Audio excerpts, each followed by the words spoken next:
Mana o'zlarida bunaqa probnik narsalarni ham mana sotilar ekan. Hammasidan bor. Hammasidan bor. Bularni tushuntirib bering nimaligini. Umivalka hamma yuziga tushadi, vitamin E, увлажнять qiladi, qurut terilar bo'lsa, mimik ajinlarni yoyib beradi, aloe, ugri chiqqanda quritib, tak baza o'rnida ishlatsanglar bo'ladi, quritib beradi.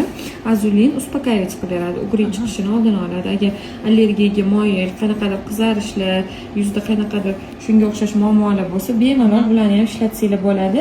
Даже chaqaloqlarga ham bu mumkin, gipoallergenni. Bundan tashqari vitamin C bor. Hozir men bularga berayotganlarimni sizlarga ko'rsatyapman. O'zi bu professionalniy qog'oz idishlarda bo'ladi, siz shunaqa qilib berasiz. Probniklarini olib ishlatib ko'rsalar bo'ladi. Shtob kattasi olgandan ko'ra, keyin bu yoqqandan keyin, yuzlariga tushgandan keyin bemalol katta variantini qilsa ham bo'ladi.